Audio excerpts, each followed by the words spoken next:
Hi friends, இன்றைக்கி நான் செய்ய போகிறது பீர்க்கங்காய் தோலியை வச்சு ஒரு துவையல். ரைஸ்க்கு இது பிசைஞ்சு சாப்பிடலாம். இதுக்கு முன்னாடி நான் பீர்க்கங்காய் தோலியை சீவிட்டு உள்ளுக்குள்ளே இருக்கிறத வச்சு ஒரு வீடியோ போட்டிருக்கேன். அது துவையல். இந்த தோலி துவையலுக்கு தேங்காய் சேர்க்க போகிறேன். இதுக்கு தேவையான பொருள் பீர்க்கங்காய் தோலி, குண்டு மிளகா சேர்த்துருக்கேன். குண்டு மிளகா காரம் இப்போ நான் 8 மிளகா சேர்த்துருக்கேன்.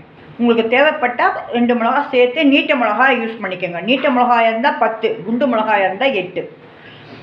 ஒரு 25 கிராம் உளுத்தம்பருப்பு, இந்த அளவுக்கு புளி, துளியூண்டு கருப்பட்டி, தேங்காய் 1 கப். இதுக்கு தேங்காய் சேர்க்க போகிறேன். முதல் துவையலுக்கு தேங்காய் கிடையாது, இதுக்கு தேங்காய் சேர்க்க போகிறேன்.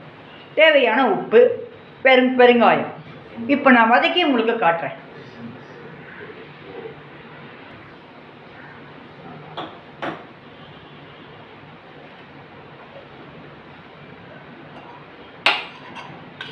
நல்லெண்ணெய் 1 ஸ்பூன்.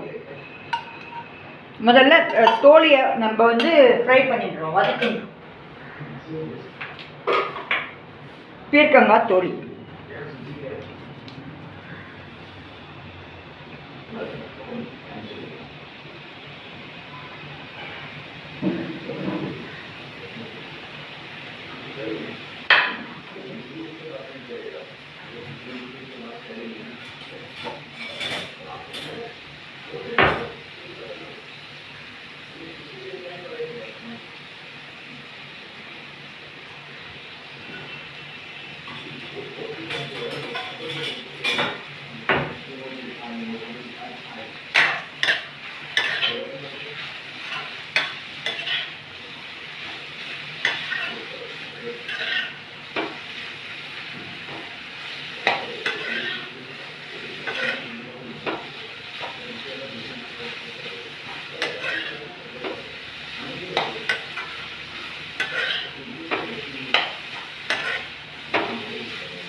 இது ஒயிட் ரைஸில் கலந்து சாப்பிட தான் நல்லாயிருக்கும்.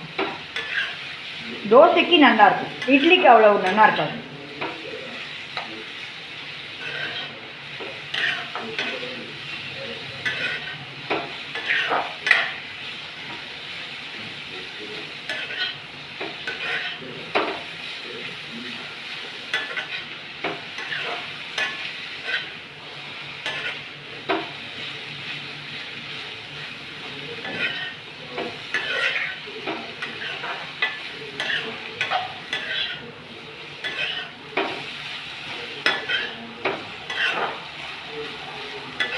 நல்லா வதக்கினா அந்த கசப்பெல்லாம் போயிடும். கசப்பே இருக்காது, வதங்கினா நல்லா இருக்கும், அவ்வளோதான்.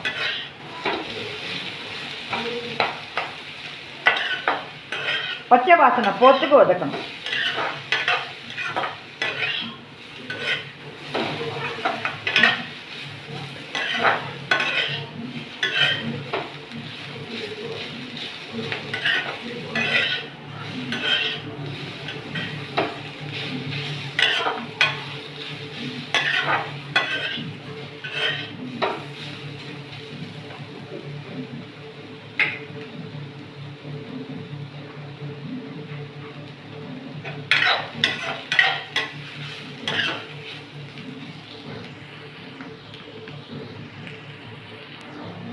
நல்லா வதங்கிடுது.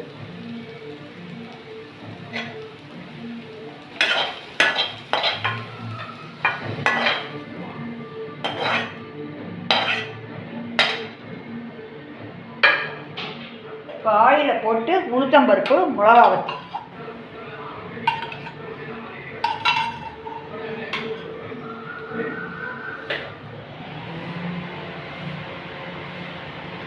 உளுத்தம்பருப்பு,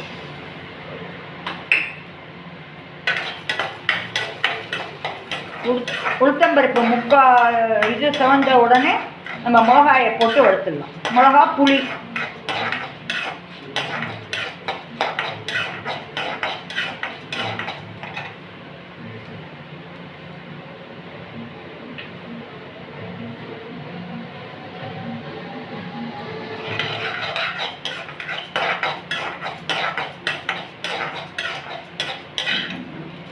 நல்லா செவந்து வருது.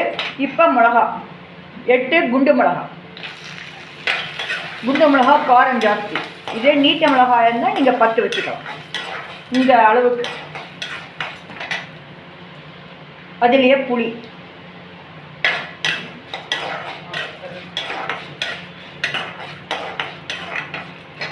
கொஞ்சோண்டு பெருங்காயம்,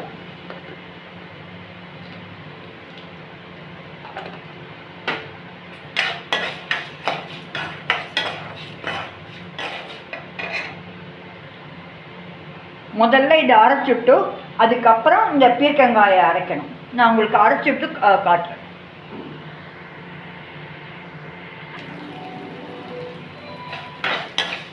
கடைசியில் தேங்காய்.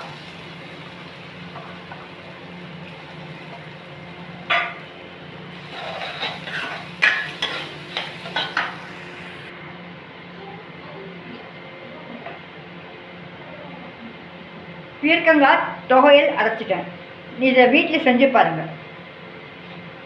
Thank you friends.